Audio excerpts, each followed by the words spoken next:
For the Snowflake account configuration, just look at the Snowflake setup and just look at it in the preview mode, in friendly preview mode, yeah, in VS Code. You'll have to go to signupsnowflake.com and create a free Snowflake trial account. I do this for every new course that I teach here, and even in real life for every new customer. Sometimes I create a new one. I show him how to do this, so that's a must. Basically, you'll go here, and yeah, I will enter here already emails, my name. You'll have to select something here. It doesn't matter what. No, I don't want Snowflake to send me whatever. Continue. What I always advise people to select here is Enterprise Edition, yeah, because this comes up with new features, and if you are in a trial mode, it's good to try them. If you decide later on to keep this account, just be aware that the enterprise credits, yeah, for consumptions are 1.5 the credits from standard. So you may run just trivial queries the same way you can run in standard, but you'll pay 1.5 for them. For this trial edition, as I said, select enterprise because sometimes you need time travel, multi-cluster, materialized views, and so on. For the provider, because this is a cloud data warehouse and could be installed in one of these three different providers, yeah, AWS, Azure, and Google Cloud. Just be aware that when they have new features and they offer some public preview, they usually do it in AWS and only in one or two regions from AWS first time. So if you're eager to find out, and to experiment with pretty new features, try to select AWS and one of the most popular feature regions here, top two regions. Yeah, usually they come up in US West or US West or US East. Okay, and yeah, I click here to make sure that I agreed. And basically, this is it, guys. Yeah. In the next screen, you will have one or two screens where that you can skip. Yeah, this is just for them to collect some data. It's nothing private here. You can say what it is, and usually, if I say skip or continue here, uh, they will start already building for me a trial account. And you receive an email. Yeah, it's very trivial. It's very trivial. You receive an email. You click on the link they send you in that email, and you'll have to enter a username and a password. And to confirm that password, it is very basic. Just make sure that you select a proper username with a good password, because you will automatically become the account administrator for your Snowflake account by using the specific username and password. And each time you will connect, yeah, you will connect with that username and password. Look, I am here in one such trial account that I created a while ago. As you can see here, I already used a lot of credits. Yeah, more than $200 credits. So once again, you don't need any credit card. You have absolutely no obligation to do anything at the end. I have 20 days left in the trial. So if I still have 20 credits left after 20 days, they will lock the account. They will ask me to enter the credit card to be able to use it. Try not to do this if you just want to abandon the account. If you exhaust basically the $400 during the 30 days period, this will happen the same, yeah. But this could happen sooner. Definitely, they will lock your account and they will ask you for a credit card. Usually, they will keep the account active, hoping that you'll pass a credit card for about 1 month or so. After which you can try to reuse the exact same address if you want to recreate a free trial account. So things like this work.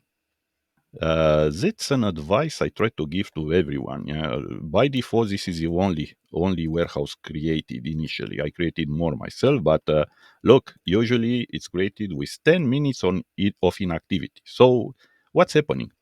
This is the engine, yeah, of your Snowflake account. Basically, when you run a query, by default, you're associated with a warehouse, and you execute the query, but then uh, if this is it, yeah, you no longer execute queries. The warehouse will wait for 10 minutes until shutting down, and you'll have to pay for this 10 minutes. So 1 minute is a minimum, basically, what you have to do, but just do this because this will provide for you a good practice. And at long term, when you'll move to a paid account, you'll save money.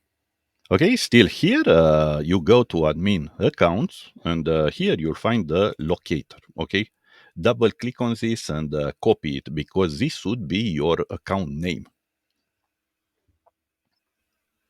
Back to our configuration steps here.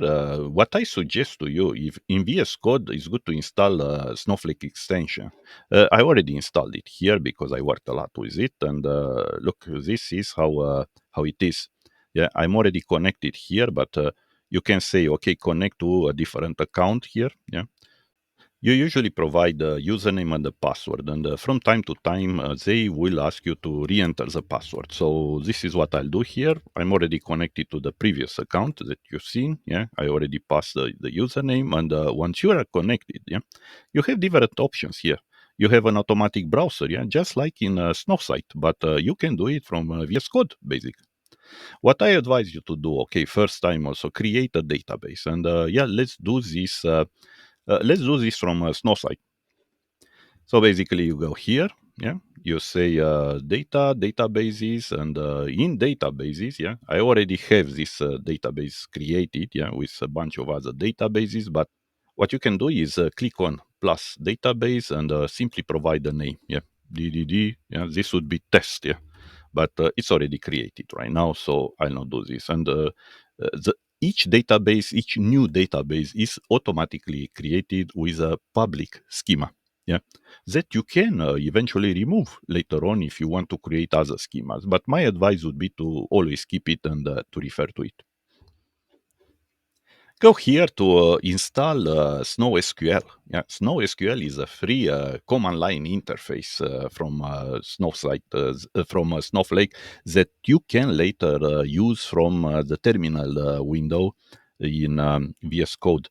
And look, the config file is here. So basically, this is your user directory on Windows. It's in C users, yeah, with your name, and you look for that SnowSQL folder with config. You open the config file, and what you'll do, okay, let me go back to my VS Code. You'll create connections, testcon. Yeah, you see here. Yeah, let me. Okay, you'll create a connections testcon section. Yeah, in this file, and you'll enter account name, username. This is a list you can enter. These are optional parameters. It's good to have them there. Yeah, just for our project here, always enter the database test and public. We'll have this by default. Warehouse also, compute warehouse, account admin. We'll have this by default because, yeah, you'll see that later on, multiple times, we'll be able to call SnowSQL from a command line like this, SnowSQL-C, testcon. You see, testcon is the connection that we establish here, dash F, and here you pass a script file. What's also important, you see the password is not here. You have to set a password as an environment variable, okay? And always use this name, SnowSQL PWD with an underscore here. Why this? Because NoSQL, if NoSQL doesn't find the password here, it will look for such an environment variable. And if it's set, it will not ask you to provide it here. So we try to get everything automated here. This is what we do this. We establish some shortcuts. Okay, I don't do this in every course, but if it happens to connect to Snowflake from Streamlit, yeah, with an ST connection, yeah, you may need to create a TOML file. Yeah, a TOML file is a similar file like the one like a config file, but this must be created into a Streamlit. You see here Streamlit subfolder, and the file should be secrets.toml. And within, yeah, you'll add something like SFU, which you see here. Basically, if you want to connect to Snowflake, this should have the name connections.snowflake. And you must enter the account, user, yes, the password, so. as well. Why is this? Because later on you may want to deploy this remotely, and there is a different procedure that I will not explain here. But just in case, you see here instructions, brief instructions on how to set this up. Finally, at the end, for this particular course here, so I don't have this in any other in every other course, but for Snowflake Cortex here, from the root terminal window, you can test your Snowflake connection with Python Snowflake test. Why this? Let's have a look. I provided here a very simple file where you can connect to Snowflake to what you configured in different ways. And these are the different ways. It may get a bit verbose because I try to connect through the Python connector here. You see, then I will connect with a Snowpark session. Yep. And I will use a new Snowflake login options. Yeah, it's still in preview. Yeah, you'll get an warning every time. But what this does, sometimes that's all you have to do with the references as well. Yeah, these are the three. Yeah, not this one. These are the three lines of code. Yeah, let's go back here.